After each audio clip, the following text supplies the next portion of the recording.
Meu nome é Manuela Braghini, eu tenho 32 anos. Eu sou do interior do Rio Grande do Sul, morei boa parte da minha vida em Porto Alegre e eu moro aqui em São Paulo fazem 7 anos. Eu sou casada e a gente tem 2 cachorros, o Escobar e o Euclides, que são 2 mini Bull Terrier. São as minhas paixões. As tatuagens que eu tenho são dos meus cachorros, que são, assim, tudo pra mim. Eu fiz administração, era um pouco difícil pagar a faculdade particular, né?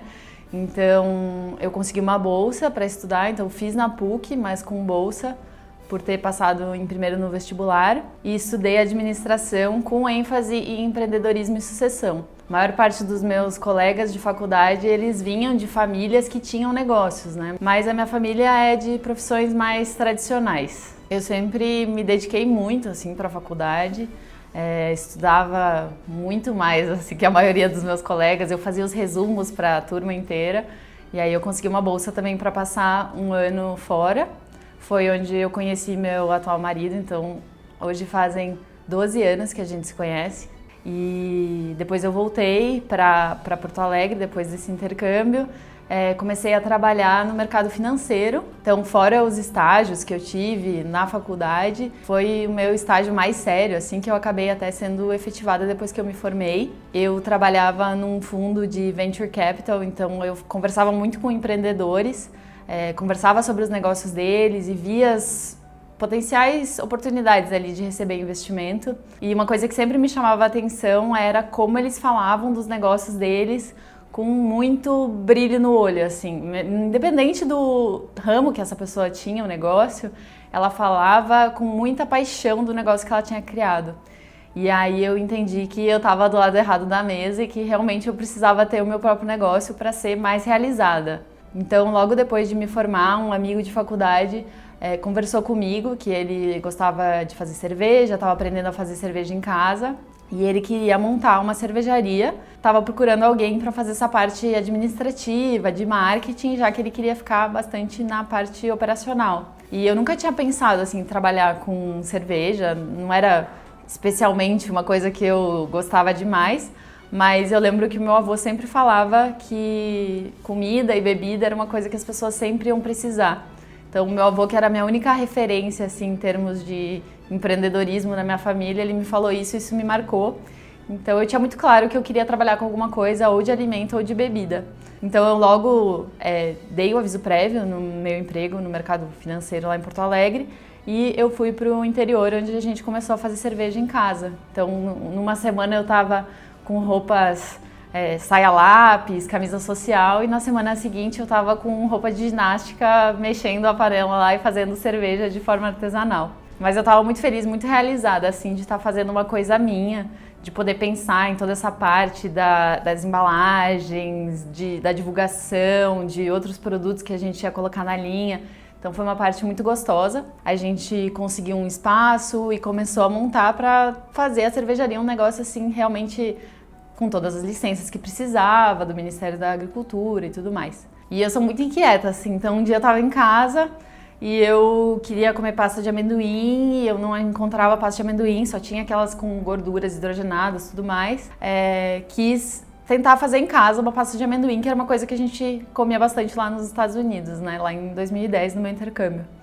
Minha avó me deu um processador pequenininho, eu coloquei amendoim, vi uns vídeos no YouTube, falaram que era só bater, fiquei lá batendo por horas assim, virou farinha, não virava pasta de jeito nenhum, mas eu insisti. Depois de algumas horas e quase queimando o aparelho, eu consegui fazer uma pasta. Pediram para eu fazer mais, mas eu tinha, né, a cervejaria, tinha várias outras coisas para fazer. Entrei em contato com uma amiga minha que estava procurando um emprego, ela não sabia se ela ia fazer concurso, o que ela ia fazer. E eu sugeri que ela fizesse pastas, que eram muito difíceis de encontrar, que era uma coisa simples, que dava para fazer com um processador, podia fazer em casa. Então eu sugeri que ela começasse a fazer pastas de castanhas na casa dela. E ela pediu minha ajuda. Nesse momento a gente ainda estava esperando, né, as licenças da cervejaria. Ela pediu a minha ajuda para fazer um logo, né? Como eu já tinha feito vários cursinhos, assim, eu sou uma pessoa que gosta de fazer muitos cursos, ter várias habilidades, assim, de design, fotografia, que são coisas que eu sempre gostei. Aí eu ajudei ela e a gente acabou montando junto esse negócio paralelo das pastas de castanhas. Aí encontrei um processador antigo que estava no fundo do armário da casa da minha mãe, que aí não precisava ficar apertando o botão o tempo inteiro. Ele era um pouquinho mais automatizado. E aí a gente começou a procurar receitas e referências de fora do Brasil. Fora já tinha marcas que faziam pastas com macadâmia, com amêndoas. A gente começou a testar várias receitas. A Luísa também sempre foi...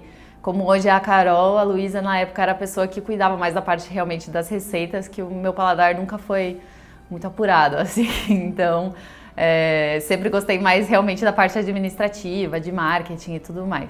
A gente foi para a casa da Luísa, que tinha um pouco mais de espaço. A gente começou a fazer as pastas de lá, ia no atacadão, comprava os ingredientes lá em atacado e a gente fez umas primeiras fotos dos produtos, a gente colocou na época no Facebook e logo a gente foi abordado por lojas de produtos naturais, padarias, algumas lojas assim focadas nessas coisas mais saudáveis em Porto Alegre.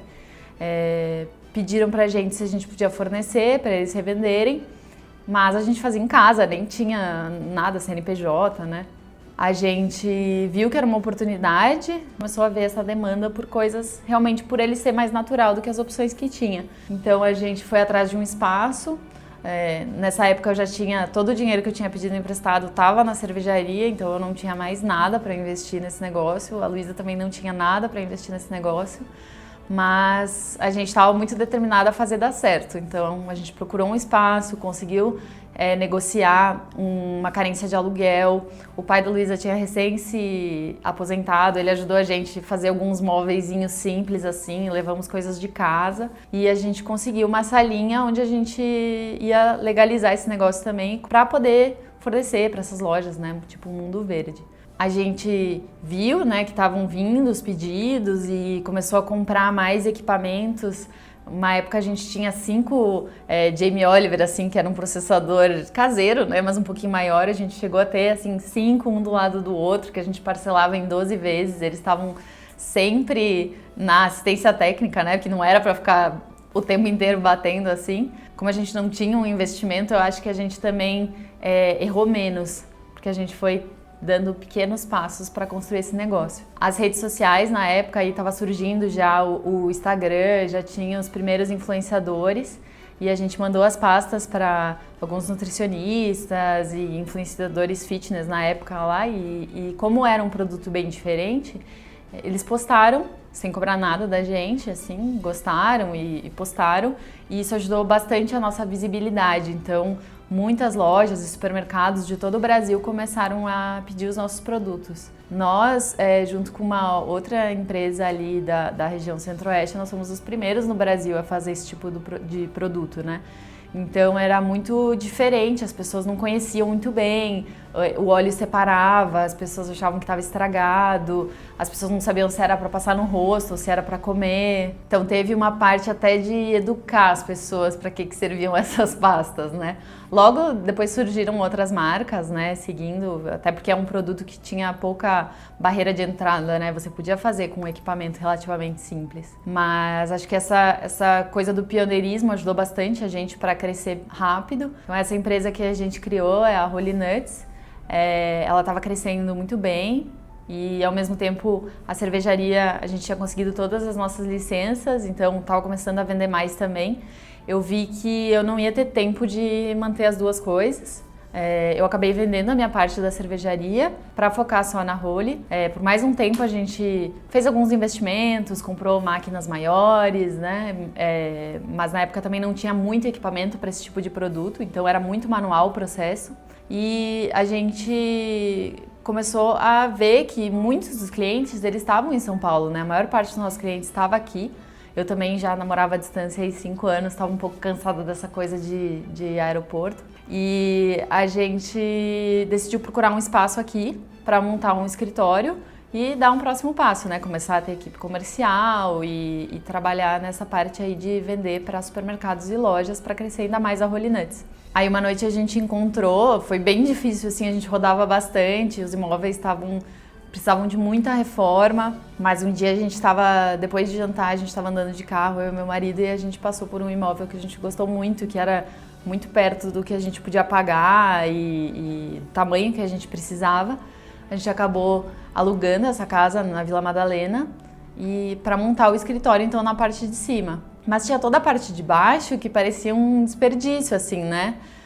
Não usar aquela parte de baixo. E a gente conversou bastante, teve a ideia de montar uma loja conceito da marca. Eu não queria montar uma loja só de produtos de castanhas, porque eu não queria concorrer com os meus clientes, né? Inclusive tinha lojas na esquina que vendiam os meus produtos e sempre foi meus clientes sempre foram os lojistas, então eu não queria concorrer com eles. Também achava que não fazia sentido ter uma loja que vendesse só pastas e farinhas de castanhas. Então a gente decidiu fazer um café, onde tudo seria feito de castanhas, coisas que a gente não conseguia colocar na linha, como iogurtes, leites, coisas com pouca validade, e também a gente usaria tanto os cremes como as farinhas nas receitas do café, ensinando as pessoas também como cozinhar com esses ingredientes. Nessa época, o nosso volume a gente já não conseguia fazer naquele espaço e a gente tomou a decisão de terceirizar toda a produção da Holy Nuts. Então a gente tinha uma empresa que fazia pra gente toda a produção das pastas, envasava as farinhas. A gente tinha outra empresa que fazia a parte de separar os pedidos e enviar para os lojistas. A minha sócia ficava cuidando dessa parte da Holy Nuts mesmo. E eu cuidava do Holy Nuts Café, que era essa nossa loja conceito, que inicialmente era para ser um projeto pequeno, assim, uma coisa que ia ajudar a pagar o aluguel, mas não ia tomar muito da nossa atenção. Mas logo eu percebi que o público, né, intolerante à lactose, pessoas que buscavam opções veganas, sem glúten, eles eram muito carentes. Então a gente conseguiu, meio que sem querer, né, querendo promover a marca, a gente acabou atraindo todas essas pessoas que buscavam alternativas mais saudáveis e que comportasse todas essas alergias e intolerâncias alimentares. E o Holy começou a crescer bastante, assim, demandar bastante da gente. Eu não tinha a menor experiência com cozinha, então não sabia o que estava fazendo nos primeiros dias, assim, foi bem caótico pra gente administrar estoque, treinar a equipe. Sempre tinha sido uma coisa muito menor, né? A gente não sabia tudo que a gente sabe hoje, mas eu acho que também o mercado naquela época ele não era tão amadurecido, né? Hoje você precisa fazer coisas muito gostosas, muito profissionais, as pessoas estão, assim, muito críticas mesmo, né? Estão muito exigentes em nível de qualidade, mas naquela época eu acho que era muito mais carente, então todos os nossos errinhos, assim, as coisas que a gente às vezes não fazia tão bem, até passavam despercebidos. O pessoal gostava bastante, começou a crescer muito, tinha fila de espera, demandava muito de mim, né, o café. E eu não conseguia mais dar tanta atenção para a marca. Nesse tempo eu também comecei a conversar muito com os nossos clientes que iam lá tomar um café e falavam bastante da questão do veganismo, uma coisa que eu nunca tinha parado para pensar. Os clientes começavam a falar as razões porque eles tinham parado de consumir produtos de origem animal e começou a fazer sentido para mim, eu comecei a ler mais, me interessar sobre esse assunto. E aí chegou num momento que eu mesma parei de consumir esses produtos de origem animal e decidi que eu não queria mais continuar vendendo. E nessa mesma época, o produto mais vendido da Holy Nuts era um creme de amendoim com whey protein.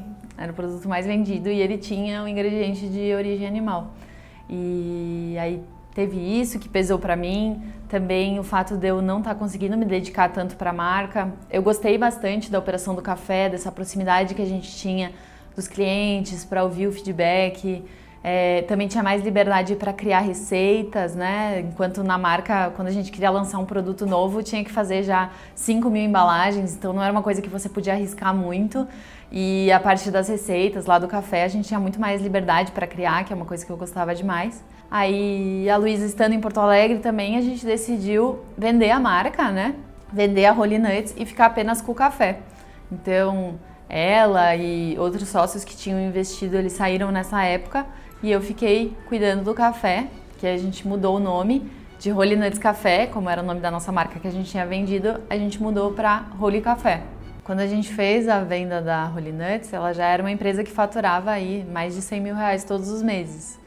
Com todo mundo saindo aí da sociedade, né, eu tive um pouco mais de liberdade também de tomar decisões, então falei pra Carol, dá um jeito, vamos tirar todos os ovos dessas receitas aí, a gente vai fazer um café 100% vegano. E ela aceitou esse desafio, começou a testar muito, assim, porque não queria, lógico, abrir mão da maciez, dos bolos, dos pães, então foram muitos testes para a gente conseguir fazer tudo que a gente fazia, inclusive coisas low carb, enfim, tirando os ovos, né, que eram base de várias dessas receitas, mas a gente conseguiu, e aí o Rolly Café já nasceu aí 100% vegano.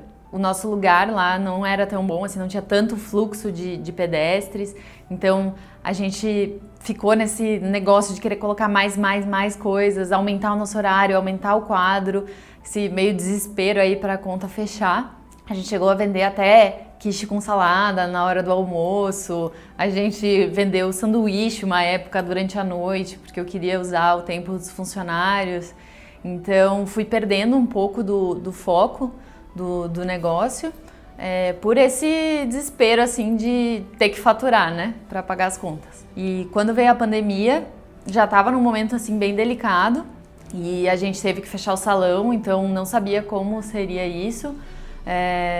A gente estava com 10 funcionários, sabia que não teria como manter todos eles. Primeira semana que eu estava em casa, eu já aproveitei para repensar no modelo de negócio, como é que a gente ia fazer para sobreviver. E a gente logo adaptou vários produtos, começou a focar em coisas congeladas, começou a focar em coisas que as pessoas talvez estariam procurando nesse momento de pandemia, coisas para comemorar aniversário para 2, 4 pessoas. Foi muito importante pra gente isso de a gente não perder tempo, assim. A gente estava numa situação, assim, como a maior parte dos negócios, a gente não estava preparado para alguma coisa assim, né? Como ter que fechar o nosso negócio do nada por tempo indeterminado e ter que continuar pagando aluguel, funcionários. Todo mundo estava em casa, mas a Carol foi comigo lá, a gente fez a nossa Páscoa, que era uma coisa que a gente já tinha vendido e a gente queria entregar para os nossos clientes de qualquer jeito, então fomos nós duas lá, a gente fez a Páscoa, isso ajudou no caixa também. A gente vendeu voucher para os clientes para que eles pudessem consumir assim que retornasse.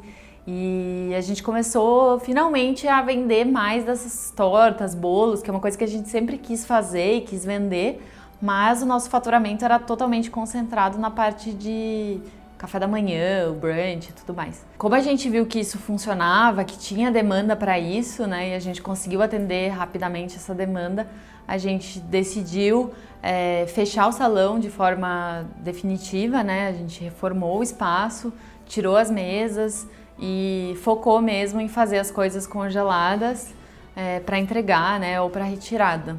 A gente também já estava com o nosso curso online e o fato de ter fechado o salão, né, fez com que a nossa operação do café fosse muito mais simples. Então, tocar um ateliê com 3 funcionários é muito mais fácil do que tocar uma equipe de 10 pessoas, que funciona sábado e domingo.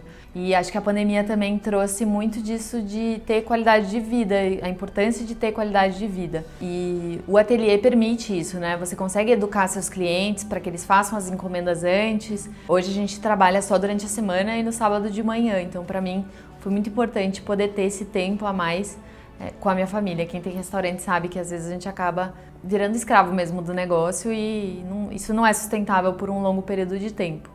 E o fato da gente ter fechado o salão, ele permitiu que eu e a Carol, a gente conseguisse se dedicar muito mais para o nosso curso de confeitaria, que era um projeto que a gente já tinha muita paixão, mas não conseguia se dedicar tanto quanto a gente gostaria, né? A gente regravou todo o curso, que a gente tinha um curso um pouco mais antigo, né? A gente estava um pouco mais travada, as imagens não eram tão legais, a gente resolveu regravar tudo, né, para oferecer o melhor do melhor para os alunos. E a gente também começou a incluir todo esse conhecimento, essa experiência que a gente teve ao longo desses anos na parte de negócios. Trabalhar com confeitaria é uma oportunidade incrível para mulheres que às vezes são mães e querem passar mais tempo com os filhos, ou até têm um emprego, mas querem uma renda extra, né? Precisam de uma renda extra. A gente via que vários alunos eles conseguiam replicar as receitas E mesmo assim eles não conseguiam vender, não conseguiam viver disso, né? Eles continuavam tendo que ter um outro emprego formal ali, e a confeitaria acabava meio em segundo plano. E eu via que faltava isso mesmo, muitas ferramentas, muito conhecimento que eu conseguiria passar, né, para essas pessoas. Então a gente começou a incluir essas aulas sobre negócios, que a gente sempre fez tudo a gente, né? Então como eu não tinha esse dinheiro para começar, eu tive que aprender a fazer tudo sozinha. Então eu, desde o começo, aprendi a tirar as próprias fotos dos produtos, eu faço todas as embalagens, eu faço logo, eu faço o site. Eu achava que isso eram coisas importantes para os meus alunos poderem começar a tirar os negócios deles no papel. Claro que eu não espero que você vire um fotógrafo ou que você vire um designer super profissional, mas às vezes você não tem o dinheiro para investir isso no começo, né? Não é a realidade de muitas pessoas já poder começar com tudo lindo, tudo profissional. Então eu acho importante você saber que tem algumas alternativas, alguns aplicativos gratuitos que facilitam com que você, confeiteiro, consiga dar os primeiros passos e colocar um negócio em pé e começar a vender, né? Sem investir muito nisso. Na época da cervejaria, por exemplo, a gente acabou investindo muito em máquinas e no espaço mesmo, na reforma. Quando chegou lá na frente a hora de vender, eu via que os bares pediam pra gente copo, adesivo, aquelas bolachinhas de cerveja. E aí a gente chegou num momento que todo o nosso dinheiro estava imobilizado lá nessas máquinas, né? Já na Holy, a gente, como não tinha esse valor inicialmente, né? A gente comprou tudo de pouquinho em pouquinho. Então, as coisas que a gente errou, a gente perdeu pouco dinheiro. Essa capacidade que a gente teve de pivotar mesmo, de mudar. A gente achou que ia ser presente, mas as pessoas vão comprar elas mesmas. A gente achou que iam ser produtos com chocolate, mais gourmet, e não, na verdade era mais saudável. Por isso que eu sempre falo para os meus alunos que, mesmo se você tem a condição assim, de investir logo no começo, eu acho muito importante começar pequeno, para entender realmente qual que é o seu mercado, se você gosta mesmo de fazer isso e se isso pode se transformar numa empresa que vai te dar a rentabilidade que você precisa. Claro que existem muitos negócios aí que as pessoas até ganham dinheiro fazendo tudo de uma forma meio intuitiva e desorganizada, mas eu quero trazer essas ferramentas básicas, assim, coisas que realmente eu adaptei e eu uso na prática, que acho que são importantes para qualquer negócio, né? Você ter uma boa gestão do seu fluxo de caixa, você saber precificar os seus produtos corretamente, você fazer a sua própria tabela nutricional, várias dessas coisas que ou você vai contratar alguém para fazer para você e você vai gastar bastante tempo com isso, bastante dinheiro com isso, ou então você vai fazer todas as coisas de uma forma mais caseira. Eu acho que hoje o mercado ele não tem mais espaço para pessoas fazerem as coisas de forma muito amadora, né?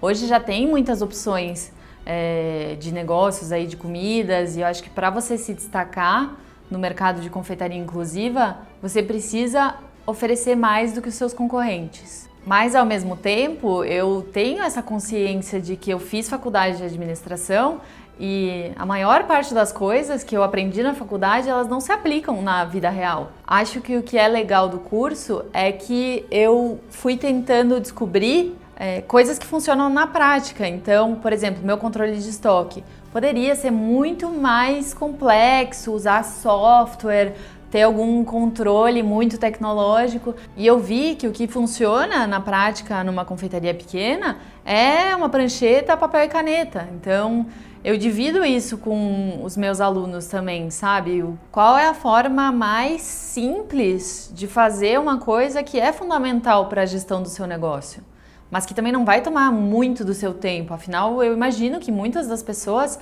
são sozinhas.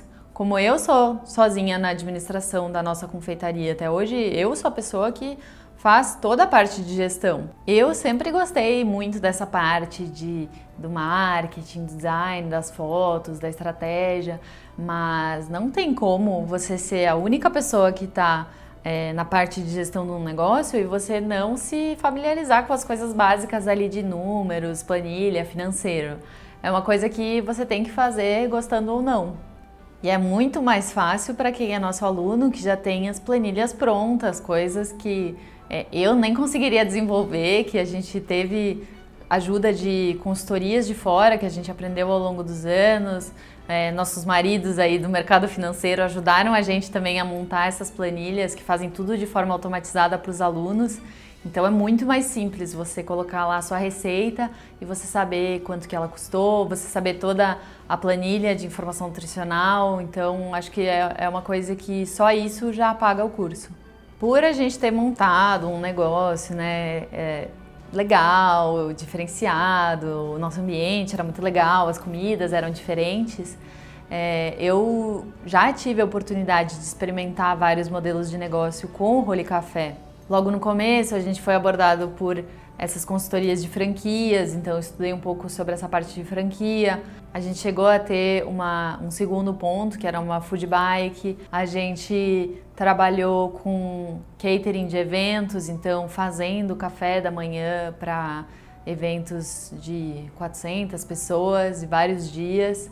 Então acho que a gente já acumulou bastante experiência para saber o que funciona, o que não funciona, que tipo de qualidade se espera do empreendedor que quer trabalhar em cada um desses formatos. Também, como eu já tive a Rolly Nuts, eu sei como é trabalhar vendendo para outros negócios, né? Ter clientes PJ como seus principais clientes. E acho que eu consigo trazer uma visão bem objetiva, assim, que eu não tirei de nenhum livro de administração, que são coisas que eu vivi mesmo e vi o que as pessoas realmente te pedem, o que funciona, onde você tem margem, onde é mais difícil, né? Dá para ter negócios em todo tipo de formato, mas é importante saber se tem um fit aí com a sua personalidade. A definição de sucesso, ela é muito individual, né? Como tem gente que sonha em ter franquias, ter várias lojas, ter uma indústria de alimentos, também tem gente que sucesso é poder continuar em casa, ter mais tempo para os filhos. E eu acho que tá tudo bem, né? O sonho é uma coisa muito individual e é importante saber que dá para fazer negócios sustentáveis sem que você perca a qualidade de vida. Eu cheguei a fazer um curso que acho que talvez foi o curso que mais me ajudou nessa parte de receitas, mas ele era de sobremesas veganas. Então toda a parte do sem glúten foi muito a parte que a gente já teve, né, a Carol e eu, que a gente foi aprendendo aí da função de cada coisa para poder adaptar as receitas para versões sem glúten. E quando eu vi que não tinha, isso não existia no mundo, né, que dirá aqui no Brasil.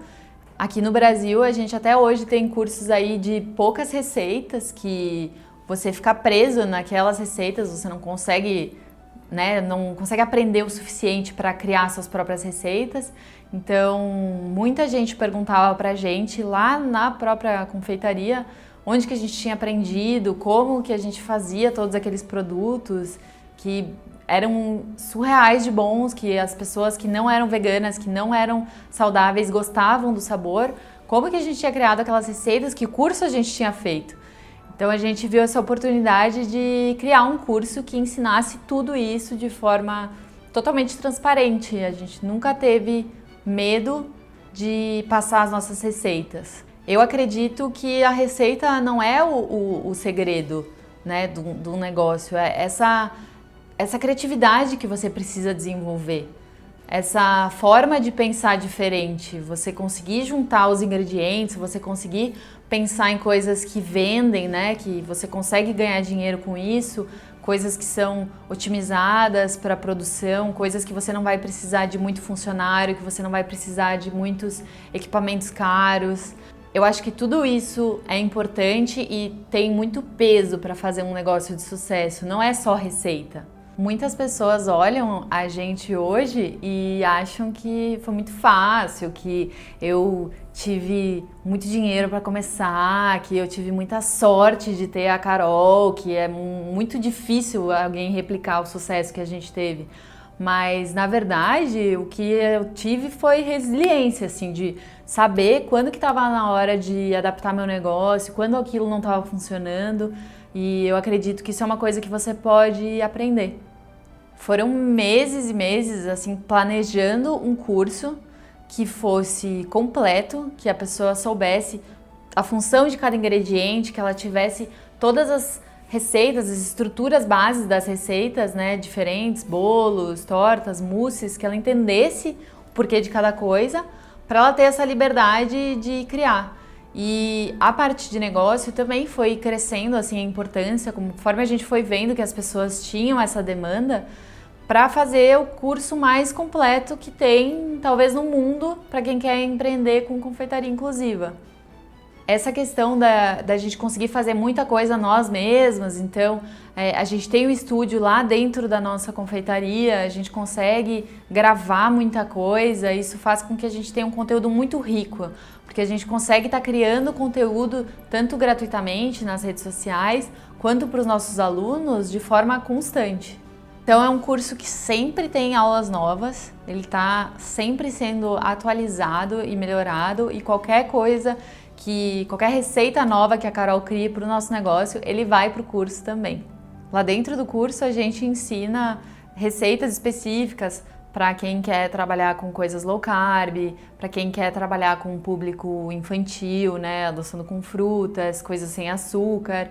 É importante que você escolha ali uma linha e seja uma referência nisso.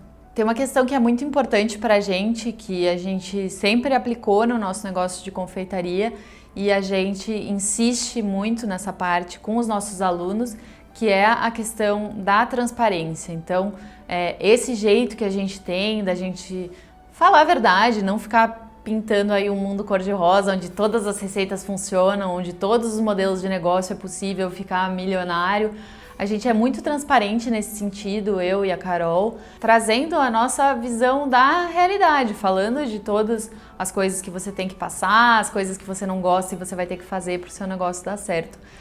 E a gente insiste muito que isso chegue até lá na ponta, até lá com o cliente final.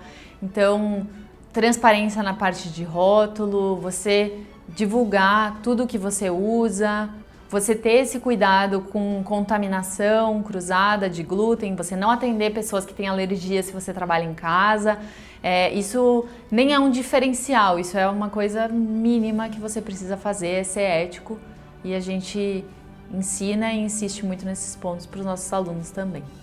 Desde que eu parei de consumir coisas de origem animal, isso começou a ficar mais evidente ainda para mim, como a gente confunde a questão do veganismo, né, que basicamente tem toda uma questão ética, de sustentabilidade, com essa questão do muito saudável. Então a gente acaba vendo pessoas que não têm experiência, que não sabem fazer doces gostosos sem usar os ingredientes tradicionais da confeitaria, então fazem umas coisas horríveis mesmo, assim, bolos horríveis, duros, e tudo com essa pegada de super saudável. Então é coisa com granola e tâmara e damasco e para por aí. Então acho que isso acaba afastando muitas pessoas, porque é muito diferente de um doce tradicional, né? Muitas vezes as pessoas que falam que não gostam de doces veganos é porque elas nunca provaram um doce bem feito.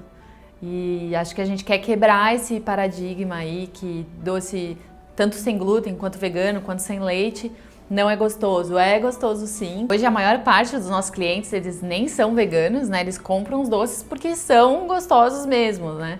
Então isso é muito gratificante, você conseguir atingir não só as pessoas que têm aquela alergia, aquela intolerância alimentar, mas também você acabar trazendo mais pessoas simplesmente porque o seu produto é bom. Desde a época do brunch, a gente sempre recebeu muita criança, né? Principalmente criança que tinha alguma alergia à caseína, e é muito legal ver uma criança comendo um doce, porque você vê a reação dela na hora, então ela não consegue esconder, né? Se ela não gostasse, você ia perceber.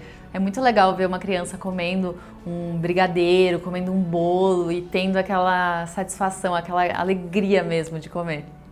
Mesmo a nossa escola hoje tendo centenas de alunos, eu faço questão de responder cada um deles as dúvidas em relação à parte de negócios, e continuo também tendo a minha confeitaria, porque eu acho importante tudo o que eu ensinar eu poder aplicar também. Eu acho que é um diferencial grande quando você ensina aquilo que você aplica na prática, aquilo que você vê que funciona. Por isso eu continuo com a nossa confeitaria, pequenininha, no formato dela ali que funciona pra gente, que eu consigo me dedicar para a escola, mas ao mesmo tempo eu não perco essa noção da realidade. E é muito gratificante para mim ver os produtos da nossa confeitaria da Vila Madalena chegando nos lugares do mundo que eu nem imaginava e fazendo muitas mais pessoas felizes, milhares de clientes dos nossos alunos tendo essa oportunidade de comer coisas gostosas que não prejudicam o meio ambiente, não prejudicam a saúde deles.